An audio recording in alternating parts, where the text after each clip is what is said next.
Olá pessoal, tudo bem? Eu sou a Mel Ferraz e você está no canal da Tag Experiências Literárias em Pleno Quadro Elementar, meu caro associado, no qual eu vou dar aí algumas dicas do livro do próximo mês, do mês de dezembro. E eu tenho uma tarefa bem importante para você, que é contar nos dedos de suas mãos quantos escritores espanhóis você já leu. Mas vamos aprofundar um pouquinho mais essa experiência. Quantos escritores de língua catalã você já teve o prazer de ler? Alguns de vocês conhecem sim a literatura catalã, porém aposto que a maioria aí não consegue pensar em nada nesse momento. E esse é um dos principais motivos do livro do próximo mês ser tão assim empolgante. Nós teremos então a oportunidade de conhecer a literatura catalã lendo uma das escritoras contemporâneas mais importantes, que nasceu em 1908 e morreu em 1983. A língua catalã é uma das 3 línguas oficiais da comunidade chamada Catalunha, da Espanha, que fica na extremidade leste da Península Ibérica. Para ficar um pouquinho mais claro, Barcelona é uma das principais províncias dessa comunidade, é uma das 4 províncias, então a principal por ser muito grande,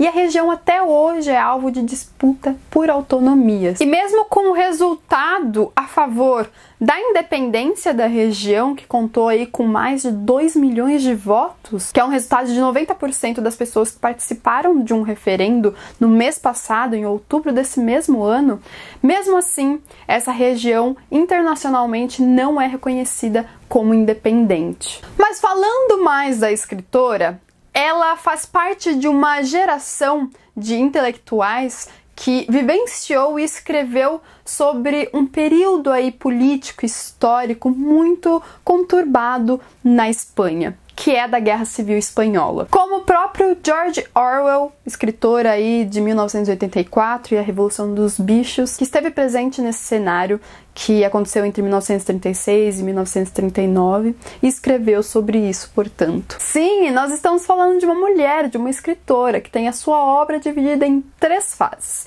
A primeira que é antes da Guerra Civil, a segunda que é no exílio e no retorno para a Espanha e a terceira que é após a guerra. Então, alguns críticos colocam uma 4ª fase para os seus outros 2 escritos póstumos, né, que foram publicados póstumamente, mas enfim, em geral, são 3 fases. E vejam que a sua obra é muito vinculada à Guerra Civil Espanhola. Ela escreveu de tudo praticamente, inclusive teatro, poesia, contos e até foi pintora. Mas o gênero no qual ela realmente se destaca é o romance, e aqui no Brasil apenas 2 romances já foram publicados, traduzidos e publicados dela.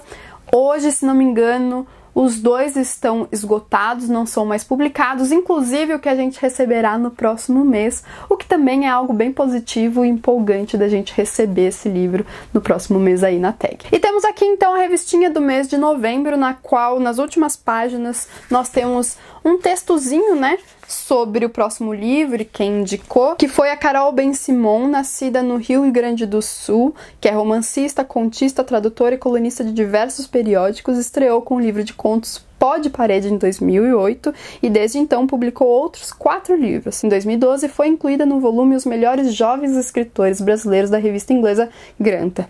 Sua indicação para o mês de dezembro remete-nos a um obscuro período da história espanhola, portanto a Guerra Civil Espanhola. Uma jovem ingênua descreve suas experiências em diferentes etapas da vida, conhecendo o amor, casamento, guerra, desespero, a fome. Sua autora, entre cujos admiradores figurou Gabriel Garcia Marques, dona de romances traduzidos para mais de 40 línguas, teve nessa obra um de seus maiores êxitos, intercalando descrições históricas, misticismo e poesia em uma narrativa ao mesmo tempo potente e delicada.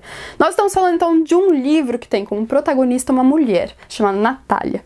E nós temos aqui uma forte influência não apenas de Thomas Mann, na escrita dessa escritora aí do catalã, mas também de Proust e Virginia Woolf, o que me deixa muito empolgada, porque eu amo Virginia Woolf, Proust também, mas Virginia Woolf é tema de monografia pra minha vida, assim, então é algo que eu me entusiasmei muito. Principalmente também porque não é só pelo nome que me chamou a atenção, mas pela técnica. Muitos críticos vão destacar desse livro que nós vamos receber o fluxo da consciência, e por isso a gente pode entender que estaremos a todo momento, ou em quase todos os momentos aí, na cabeça dessa protagonista, entendendo o que ela tá passando, sabe? Através de seus sentimentos, de suas sensações, de suas percepções do mundo. E isso é interessante porque o livro, ele praticamente não faz referência direta à Guerra Civil Espanhola, mas a própria escritora falou que se ela quisesse escrever sobre o seu tempo histórico, ela teria escrito uma crônica, que para ela é excelente, mas ela não quer se limitar a fatos concretos em sua ficção. Que é por isso que os críticos consideram a sua escrita como repleta de simbologia, é através de símbolos, de representações que não diretas, que essa escritora vai falar sobre o período conturbado pela qual a sua protagonista, Natália, vai passar.